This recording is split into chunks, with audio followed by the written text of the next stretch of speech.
la Grande Guerre. Et c'est Jean-Pierre Vernet, l'ancien propriétaire de ces incroyables collections qu'on va découvrir, qui a bien voulu être avec nous aujourd'hui.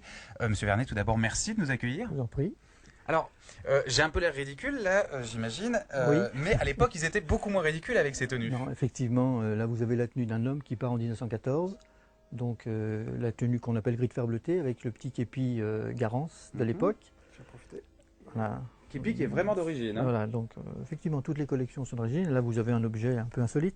Simplement on s'aperçoit qu'il y a une petite protection de camouflage, une sorte de housse qui évitait que le képi soit trop visible de loin. En réalité c'est vraiment illusoire, hein. Ça ne servait pas à grand chose. Parce qu'en fait à la base le képi Le est képi rouge. est vraiment Garance. Voilà. Ah oui. Garance c'est une petite plante tincturelle qui donne cette couleur rouge. En réalité c'est de la lysarine, ça vient d'Allemagne, ce sont des produits chimiques achetés entièrement en Allemagne. C'est ce qui est plutôt amusant.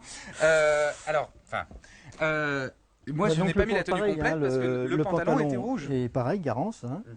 Alors pareil, ça vient d'Allemagne, les produits colorants viennent d'Allemagne, mais en même temps, on peut sourire, mais même les produits pour faire nos explosifs venaient d'Allemagne en 1914. Hein.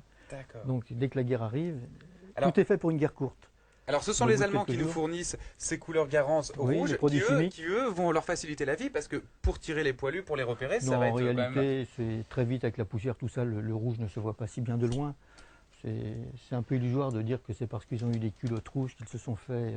Alors là, vous qu'il y a eu autant contredisez tous les d'hécatombes. livres d'histoire et Non, tout ce pas qu'on les nous a livres appris, parce que d'histoire, partout, non, non. on a entendu dire que le Oui, rouge, mais ça a été quand une vous avez, hécatombe. quand vous avez marché pendant 20 km, l'hécatombe, c'est parce que ce sont ces hommes habillés en rouge qui sont tombés, mais ils auraient été habillés en bleu, je crois qu'ils seraient tombés de la même manière. D'accord, Ils mais alors se sont pourquoi est-ce trouvés- qu'ensuite ils ont changé les couleurs et ils ont justement Parce qu'on n'a foncé plus de rouge, les Allemands nous en vendent plus. D'accord, c'est uniquement Tout pour ça. simple. Non, en réalité, le 14 juillet 1914, il est décidé un nouvel uniforme pour l'armée française de couleur violette. Un drap tricolore avec de la laine bleue, de la laine blanche et de la laine rouge. Et comme il n'y a plus de rouge, il n'y a plus que de la laine bleue et de la laine blanche, et ça fait du bleu clair, le bleu horizon. D'accord, alors ça c'est celui qu'on voit ici. Voilà, et là vous avez ces draps-là. Effectivement, c'est du drap tricolore sans le rouge, et ça devient violet et ensuite bleu clair. Alors en tout cas, ce que je peux vous dire, c'est que ça tient bien au corps et que ça devait être très chaud, j'imagine. Oui, À c'est défaut même d'être doux. très éprouvant. Hein. Il faut penser qu'il y a un sac de 25 kg, il faut penser une paire de chaussures de brodequin, un sac à dos. Enfin, Alors là, je viens de voir un truc, mais ça fait peur quand même. Et on a du mal à croire qu'on pouvait utiliser ça. Ça là, c'est un vestige du Moyen-Âge. Ne dites pas qu'on utilisait ça pendant la Oui, guerre de mais si. 14-18. Là, vous avez une matraque de tranchée. Alors, elle est française, celle-ci, elle est rudimentaire. C'est un manche de pioche avec des clous. Attendez, voilà, en voilà d'autres. Pour vous montrer un peu la curiosité de 4 objets comme ça, c'est que vous avez la mentalité de 4 nations. Là, vous avez un objet allemand, très industrialisé. Là, vous avez un objet italien. Là, vous avez un objet anglais. Celui-ci. Oui. Et là, vous avez le système rudimentaire français. D'accord. Enfin, l'efficacité est pareille, hein, je veux dire. C'est Bien pas sûr, oui. Mais il y a Là, 4 ça casse la tête, mentalités. hein. Il y a 4 mentalités derrière ces 4 objets. C'est incroyable. Mais c'est-à-dire Ils qu'on est s'en sont vraiment sur servis. une guerre Ils s'en qui sont est à servis. cheval entre le Moyen-Âge et les temps modernes.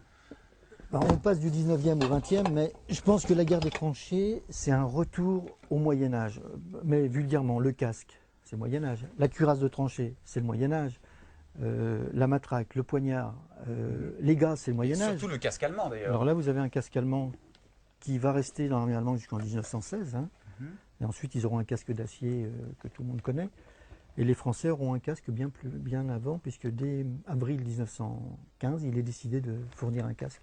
Un casque comme Voilà. celui-ci. En réalité, Alors, pour l'histoire, il faut être précis. Joffre refuse la fabrication de ce casque jusqu'en mars 1915, en disant le temps qu'on en fabrique un, la guerre sera terminée. Oui. Ce qui Et en était fin de compte, il y a une tellement, toute petite erreur. il y a tellement de Jean-Pierre, si vous blessures voulez bien. à la tête que ce casque va s'imposer lui-même. Si vous le voulez bien, on se retrouve dans quelques instants. On va continuer cette visite de ce qui n'est pour l'instant, je vous le rappelle, que les réserves du futur musée de la Grande Guerre. Mais tout de suite, vous avez rendez-vous avec la suite de nos super programmes sur IDF1.